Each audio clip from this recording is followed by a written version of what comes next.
¿Cómo están, amigas y amigos? Comenzamos una nueva edición de Dos Tercios, un programa que analiza y hace una radiografía del proceso constituyente. Y esta semana vamos a continuar con nuestro análisis de las ideas liberales y fundamentalmente pensando en tres situaciones que seguramente a ustedes también se les han pasado por la mente. Cuando la Revolución Francesa estalló, o un poco antes de que estallara, la situación francesa era la de un país rico, el más rico de Europa, el más poblado, el más organizado, el más centralizado, el más poderoso de Europa. Y sin embargo, sus ciudadanos, sus organizaciones, sus representantes se habían enfrascado en un diálogo de sordos. Nadie estaba dispuesto a ceder ni un ápice, nadie estaba dispuesto a escuchar los argumentos de otros, y la mayoría abrumadora, estaba más bien pensando en aprovechar la oportunidad para colocar su cerco, correr su cerco un poco más allá en beneficio propio. Esa situación es la misma que acompaña a la población en Rusia en la época anterior a la Revolución de Febrero, en 1917, y refleja más o menos los mismos comportamientos. Diálogos de sordos, interés flagrante por afianzar las posiciones propias, intransigencia, verborrea irrefrenable, y todo eso de algún modo es lo que nos está pasando. Por eso que este programa, al contrario de lo que instintivamente hace la mayoría, que es sumarse a alguno de las barras bravas que están hoy día gozando de buena salud, ¿cierto? Y harta prensa, nosotros nos detenemos, ponemos los problemas en suspenso, nuestras propias visiones personales en suspenso, e intentamos analizar este proceso para que junto con ustedes podamos reflexionar. Ese en realidad es el rol de la gente educada, ese es el rol de los liderazgos positivos. Y de algún modo en eso estamos intentando contribuir, aunque a ratos vayamos contra la corriente. ¿Cómo estás, querido Atricio? ¿Cómo te ha ido? ¿Cómo estás esta semana? Muy bien, Alejandro, ¿cómo estás tú, estimados auditores? Buenos comentarios hemos tenido sobre nuestro programa Dos Tercios. De hecho, muchos auditores y amistades también me comentaban la necesidad a futuro que en nuestro país tengamos por fin educación económica, educación financiera, que vuelva la economía nuevamente a hacer estudios en las materias de nuestros estudiantes y obviamente del país. A propósito del proceso constituyente, en lo que nuestro programa Dos Tercios intenciona es precisamente conversar y reflexionar sobre el modelo de desarrollo que queremos tener para un presente inmediato y naturalmente que para un futuro muy incierto. La paradoja del bienestar y de la modernización del Estado son temas que se debaten por estos días, junto en un momento en que nuestro país es azotado por la pandemia del COVID y que ha complejizado no solamente la vida económica de las personas, sino también, lo hemos visto, la toma de decisiones económicas de parte del gobierno, sin olvidar que nuestro país además se encuentra inmerso en un proceso mundial como es la globalización, y en lo particular Chile tiene un modelo económico de corte neoliberal fraguado desde 1973 con la dictadura militar de Pinochet y administrado posteriormente por los gobiernos de la desconcertación y por dos periodos del gobierno de Sebastián Piñera. En economía hay muchas historias y conceptos, lo vimos la semana pasada, desde el siglo XIX al siglo XX, dos visiones sobre la economía y el rol del Estado han cambiado por distintas regiones del mundo, también acá en Chile en su momento. Nos referimos al capitalismo, al marxismo, con distintos matices ideológicos. La economía ha influenciado el desarrollo de las naciones, no cabe duda, y ha definido perfiles políticos, por ello utilizamos conceptos como derecha, izquierda, conservador, progresista. En el capítulo anterior lo vimos eso. Conversamos sobre ser liberal, lo vamos a retomar, sobre ser ordoliberal y neoliberal, sobre modelos teóricos del desarrollo económico latinoamericano. En fin, el siglo XXI pareciera que está configurando un nuevo tipo de hombre, un antropocapitalismo, como dicen algunos autores, es decir, un hombre que alcanza la libertad plena y en lo personal y también en lo económico. Alejandro, pero en Chile nos afecta y mucho la paradoja de la modernización del Estado en relación con el modelo económico, cuya contradicción está precisamente en que durante décadas la macroeconomía ha funcionado de maravilla, y por otra parte tenemos una economía del hogar, que es un tema que a mí me ha preocupado mucho en el último tiempo, que enfrenta un alto costo de vida, ¿no? Entonces, ¿qué hacer ante esto? ¿Se puede corregir este modelo? ¿Qué características tiene el modelo de desarrollo que Chile necesita para las próximas décadas? Es un tema que va a ser tema de debate. Yo quiero partir esta conversación, Alejandro, pidiéndote que volver a reflexionar sobre algunos conceptos que tomamos la vez pasada.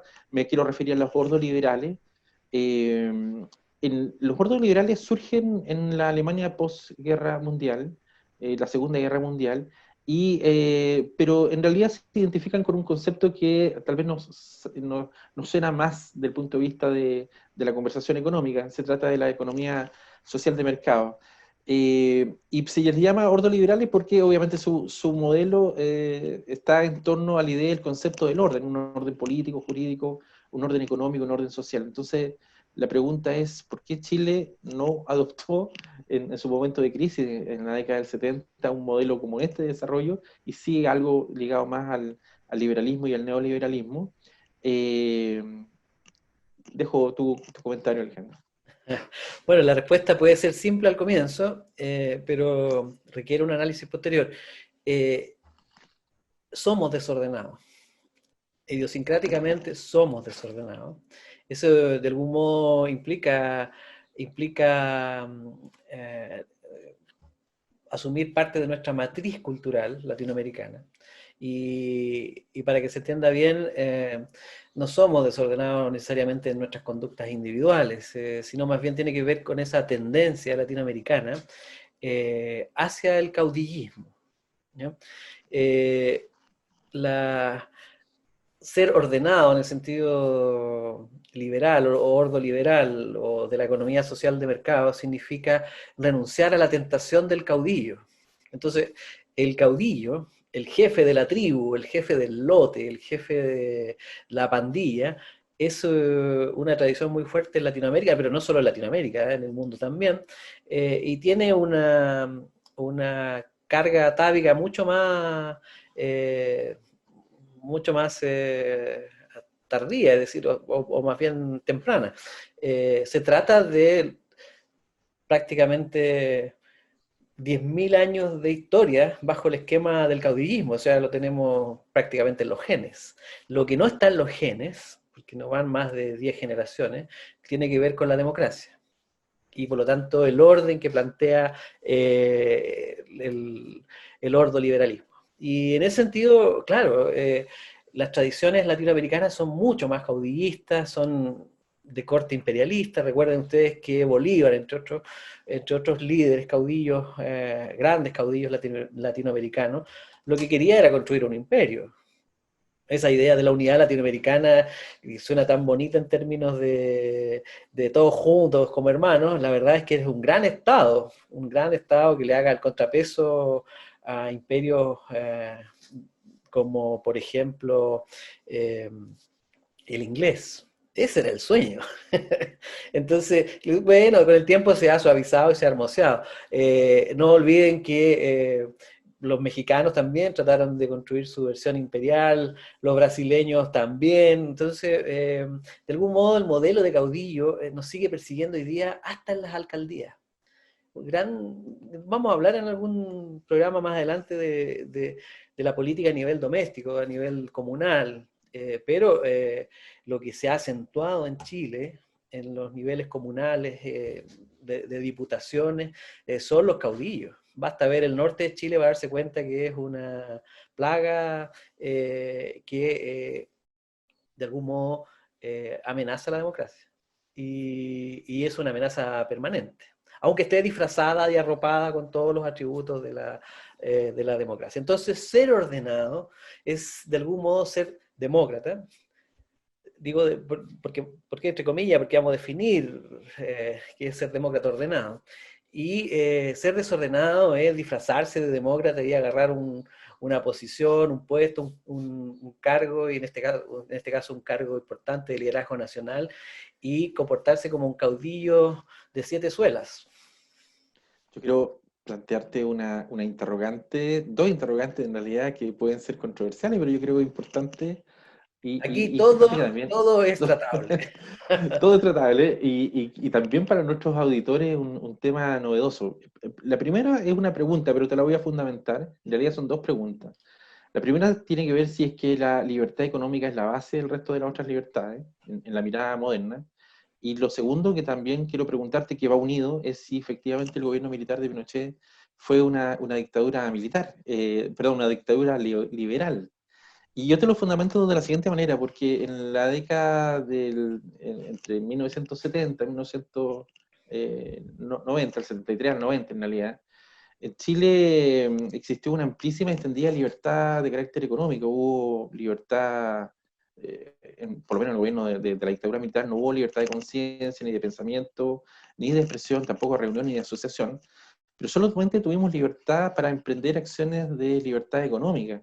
Y de hecho hay dos ideólogos del neoliberalismo, Milton Friedman y Friedrich Hayek, que visitan Chile, al menos el último lo visitó en dos oportunidades, y Hayek tiene una mirada sobre el tema del orden también, ya que estamos hablando de orden, y de cómo el orden es funcional a las libertades económicas. Él dice que cuando ha colapsado el orden social y político, encuentra legítimo, por un periodo corto de tiempo, eso sí, y siempre y cuando el único propósito sea restablecer el orden y las libertades económicas, encuentra válido una dictadura. Entonces yo te planteo lo siguiente, bajo estas miradas de estos economistas que de alguna manera marcan un poco lo que es la historia económica chilena de los inicios de la década del 70, la libertad económica hoy en día es la base del resto de las otras libertades y la dictadura de Pinochet finalmente fue una dictadura liberal en tu concepto. En primer lugar, decir que no fue una dictadura liberal, es precisamente una dictadura latinoamericana, caudillista y neoliberal. Entonces, ¿y por qué caudillista? Porque en primer lugar recoge esa imagen del hombre fuerte, ¿cierto? Que ordena las cosas. Eh, y al cual se le admiten o se le da carta blanca para usar la fuerza y en este caso para cometer todo tipo de tropelías. Y eso está en nuestras más recónditas tradiciones, ¿eh? No hay no hay que negar eso. Y lo otro es porque además es en una alianza con los sectores conservadores. Conservadores que en el caso latinoamericano tienen una vieja raigambre realista. En realidad los realistas no se fueron para España, todos se quedaron en Latinoamérica, la mayoría, y se fue de algún modo adaptando a estas nuevas situaciones, pero a la menor oportunidad tiende a restablecer la idea de un rey. O sea, el exacerbado presidencialismo chileno y latinoamericano tiene que ver con esa reminiscencia de lo real. Por eso que en la futura discusión constitucional probablemente un tema central sea cómo achicamos el poder de estos reyes constitucionales, que son los presidentes. Y esa seguramente va a ser una buena discusión. Y la dictadura es neoliberal porque sin proponérselo o conscientemente algunos de sus miembros se establecen, se fomentan y se apoyan, especialmente por las potencias como Estados Unidos, para que instalen un modelo nuevo. O sea, la dictadura chilena no es un hecho aislado, es parte de un proceso en Latinoamérica, pero de algún modo es la dictadura más eficiente en cuanto a instalar el modelo, probarlo y hacerlo andar, el modelo neoliberal. Y en ese Y, sentido, para cerrar esto, un liberal de verdad jamás va, bajo ninguna circunstancia, va a aceptar una dictadura. Y en eso, por ejemplo, cito las palabras de Mario Vargas Llosa, Premio Nobel de Literatura, un liberal clásico. Si alguien quiere saber cómo es un liberal, bueno, puede analizar lo que piensa Vargas Llosa. es inadmisible, hizo pasar un chascarro a Alex Kaiser, uno de la nueva ola neoliberal, aspetándole esto, o sea, jamás un liberal puede aceptar una dictadura. No importa el signo, no importa qué beneficios traiga acoplado. El prejuicio hacia la democracia es tremendamente mayor que todos los beneficios asociados a las libertades económicas. Y probablemente eso es lo que estamos padeciendo todavía. Sí, y yo por eso te pregunto, ¿es errado hoy en día que una sociedad como la nuestra o la sociedad latinoamericana o incluso hasta la sociedad mundial considere que la libertad económica es la base del resto de las libertades en este momento histórico que vive la humanidad? O sea, esa es la plataforma neoliberal. Ya. Entonces, definitivamente los neoliberales sí creen que es lo central, porque sobre esto, sobre esto se anidan sus débiles ideas filosóficas, porque la verdad es que el, el modelo neoliberal es pragmático, más que ideológico. Entonces, por supuesto que definamos entonces, Atricio, las características para que la gente pueda hacer un autotest. Ah, eh, sí. y pueda decir, ah, soy liberal, soy progresista, soy izquierdista, soy de derecha, en fin. Por ejemplo, los liberales son los que instalaron, desarrollaron y defendieron la idea de las constituciones. Ya. O sea, si fuera por eso, todos los que votaron a prueba son liberales, porque en el fondo estamos asumiendo un instrumento que es por esencia liberal. La constitución que organiza, la constitución que ordena, la institución que jerarquiza derechos, que jerarquiza valores, fundamentalmente que jerarquiza valores y defiende valores fundamentales, incluso de nosotros mismos. Entonces, las constituciones son liberales por esencia, pero son un instrumento que restringe el predominio de las mayorías. Les pone unas reglas por encima de los estados de ánimo puntuales de las mayorías para defender principios que son aún más fundamentales. Y entre ellos, por ejemplo, las libertades religiosas.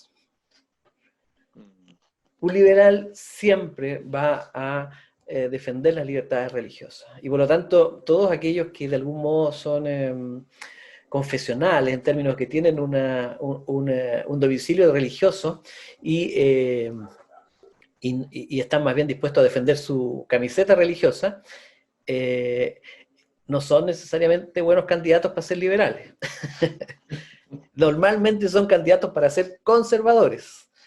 Eh, lo mismo dicho con relación a las personas que no tienen credos religiosos, pero son laicos, por así decir, ni siquiera, laico no es la palabra, son agnósticos, no creyentes, ateos, en fin, pero son militantemente no creyentes, entonces tampoco son candidatos a ser liberales, porque la tolerancia es, ni siquiera la palabra es la tolerancia, es la aceptación de cuestiones fundamentales, valores fundamentales como la libertad religiosa, es, es esencial de ser liberal. Entonces, la tolerancia es como decir, lo admito, pero no me gusta. Eso es más bien para los que no son liberales. Entonces, la democracia es lo esencial para los liberales. Todos aquellos que creen que la democracia se puede cambiar por un plato de lentejas, por un sueldo mayor, no son liberales. Todos aquellos que creen que el, ser liberal significa luchar contra el Estado están sumamente equivocados. Ser liberal Hay, significa gestionar el Estado. hay como, está marcado en realidad en la sociedad ciertas ideas, están muy internalizadas, que por ejemplo asociar la derecha con el mundo de los conservadores y que de alguna manera ellos luchan también, o su mirada es optar hacia más libertades económicas, y por otra parte el mundo de la izquierda que se asocia mucho con el progresismo y que propugna más libertades, pero de las personas. Individual. Claro, individuales. ¿Está, tú crees, la tendencia a futuro de que se puedan unir ambas realidades, una libertad personal y libertad económica en O una sea, sociedad como la nuestra, lo que la que historia aspira a eso. lo que la historia nos muestra es que el mundo liberal es un mundo frágil, que tiene cada cierto tiempo regresiones que nos hacen volver a la época de los caudillos, y por lo tanto a las épocas de las dictaduras y a las épocas de los estados eh, que no son necesariamente totalitarios, que son más bien corporativos. ¿En qué sentido de estados corporativos? En que ciertos grupos se apropian de su conducción y se le imponen al resto, que normalmente suele ser una mayoría. O sea, y eso, por ejemplo, es lo que podríamos, hay que analizarlo con más detención, no tenemos tiempo para eso, pero podría estar ocurriendo en Venezuela. Un país que tuvo una democracia bastante potente cuando el resto de Latinoamérica Mm. estaba sumida en las dictaduras, sin embargo hoy día va como en otra dirección. Por supuesto, Pero ya. recordemos que después de la Primera Guerra Mundial, en los años 30, comienzo de los años 30, solo en el mundo quedaron cinco, o sea, contado con los dedos de las manos, países democráticos. Todos los demás, incluyendo Chile. Chile no entra en esta... Nosotros tenemos esta idea de que somos democráticos, una gran tradición democrática, pero, ojo, a la latinoamericana. No, Sí. no entramos en una clasificación democrática pura, entre otras cosas, ¿por qué? Porque nuestras democracias han sido elitistas y han sido entonces gobiernos que funcionaron bajo una forma democrática, pero encerraban problemas de participación, exclusiones, Ah, por ejemplo, sí. exclusiones. González Videla, radical, pero que firmó la ley de defensa de la democracia. Eso ya los deja fuera de la clasificación de democracia, porque, entre otras cosas, ser liberal admite la participación política de todo tipo de organizaciones. Y eso nos conduce a una paradoja, la paradoja de la democracia, una democracia donde la inclusión es vista por los enemigos de la democracia que los tiene como debilidad. Entonces, cuando la democracia deja que todos participen, muchos de los que participan en ella no creen en la democracia, pero la usan, la utilizan para sus propios fines y declaradamente o subrepticiamente destruirla. Entonces, a finales de los años 30, entonces decía yo, o a comienzos de los años 30, teníamos 5 países democráticos. ¿Para qué hablar de la ola de dictaduras en Latinoamérica? Desapareció la democracia en Latinoamérica y se restituyó a cambio de que las nuevas democracias administraran el modelito neoliberal. Esa fue una Yo, condición, si no, no habría habido democracia. Entonces, sí. eh, podemos ser muchas cosas entre medio antes que liberal, aunque parezcamos liberales. Ya que hemos hablado en otros momentos de la impostura y muchas veces del maquillaje que se someten muchas veces los políticos en tiempo de campaña, hace un tiempo atrás causaba mucha risa acá en Chile y duda y sospecha también cuando Joaquín Lavín se declaró socialdemócrata, ¿no? Entonces yo te Bacheletista. consulto, y es posible esa cambio de identidad política. ¿Se puede transformar un conservador en alguien progresista y viceversa en tu experiencia política?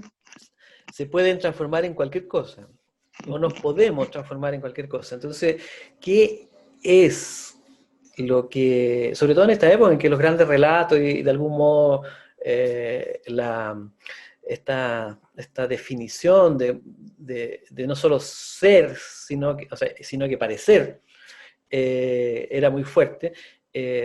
La gente podía ver signos de estos comportamientos en todos lados, pero hoy día no, hoy día eso se ha destruido y por lo tanto cada cual tiene su propio relato y lo acomoda según su conveniencia, y esto nos ha llevado a un estado de cosas que, esto a nivel mundial, no solo en Chile, del cual hay que hablar y que podríamos definir como el washing que significa esta idea de lavar imágenes. O sea, aquí tenemos en el valle todo esto que hacen las grandes mineras, pues como Codelco o como la Anglo American, que se disfrazan de buenos, van a las escuelas, arreglan, promueven modelos educativos, solo por hablar de educación, ni que hablar del medio ambiente.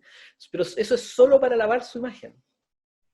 Bueno, eso que lo hacen a nivel corporativo también se hace a nivel de las personas. Hoy día tenemos antiguos, antiguos liberales del orden convertidos en revolucionarios furibundos. O sea, viejos conservadores que en la postrimería de su vida se transforman en revolucionarios tardíos.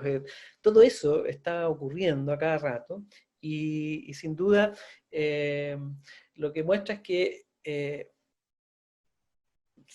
ser liberal de tomo y lomo es más difícil de lo que se cree. Oye, Alejandro, aprovechando que nos quedan pocos minutos, pero Sí. ya que estamos hablando de estos maquillajes, se ha intentado maquillar el neoliberalismo que vivimos acá en Chile con dotes con tintes de liberalismo. Te leo rápidamente como un checklist. Neoliberalismo, apunta acá, libre comercio, inflación controlada o baja, protección de los derechos de propiedad, tamaño razonable del Estado, impuestos razonables, regulación al emprendimiento, flexibilidad laboral, poco estímulo a la sindicalización, mercado regula precios y servicios, los agentes económicos privados son más eficientes que el Estado, el mercado sin aranceles, monopolios y estímulos de la competencia, libre circulación de capitales, personas y productos. Eso es lo que se ha definido por neoliberalismo en términos estructurales. Sin embargo, dicen que en Chile no tenemos el neoliberalismo, sino que liberalismo. ¿Cuál es tu percepción del tema? ¿Está maquillado esto desde el punto de vista teórico? O sea, hoy día hay una tendencia muy fuerte del neoliberalismo de disfrazarse de liberal. Porque a esta altura ya la carga negativa del concepto neoliberal es muy alta, entonces se necesita remaquillarlo y prácticamente se ha emprendido una cruzada a nivel mundial, ¿cierto? Para renombrar el neoliberalismo, el conservadurismo como liberalismo. Pero ya sabemos, un liberal de verdad jamás va a aceptar una dictadura. Un liberal de verdad entiende que la modernización produce efectos negativos y por lo tanto se tiene que usar el Estado, se tiene que usar las instituciones para congeniar los efectos negativos con el crecimiento económico. Y eso implica ponerle atajo a todo aquello del mercado que comete, o sea, que propicia las injusticias, porque el crecimiento y la modernización sin freno produce injusticias. Y una de esas injusticias, para ir cerrando, porque ya nos queda un minuto, por ejemplo, es evidente en Chile. Los diferentes tipos de educación. O sea, de entrada, un niño que va a una escuela que no cuenta con los recursos, ni humanos, ni físicos, ni los recursos pedagógicos, ni los apoyos, evidentemente tiene desde la cuna una desventaja que es absolutamente injusta. Y probablemente, y yo insisto, y ese es mi punto, lo hemos hablado, por ejemplo, cuando hablamos con Christian Beley, quizás uno de los valores sustanciales que puede resolver una constitución es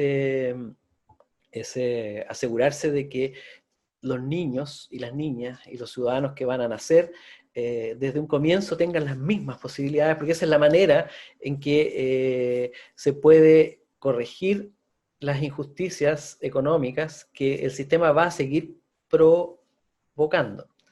O sea, un liberal también reconoce que para que haya progreso económico tiene que haber ese desbalance entre el crecimiento económico y las afectaciones a las personas en lo individual. Y para eso hay que usar toda la institucionalidad del Estado para corregir, pero no para detener el mercado y congelar de algún modo algunos derechos que a las 3 semanas, a los 3 años, a las 3 décadas van a ser imposibles de practicar como ocurre, por ejemplo, en la Constitución venezolana, que tiene muchos derechos, pero ninguno de esos se puede aplicar en la vida real, o muy pocos en realidad, no ninguno, muy pocos se pueden materializar y terminan siendo letra muerta. Terminamos diciendo que en materia de letra muerta, Latinoamérica tiene mucha experiencia. Tenemos 208 constituciones, 209 o 10 con la nuestra, y todas han quedado en letra muerta, pues. o por lo menos, ya fue muy drástico, por lo menos no han logrado materializar aquello que prometían. Y muchas de esas fueron inmensamente progresistas, en el papel.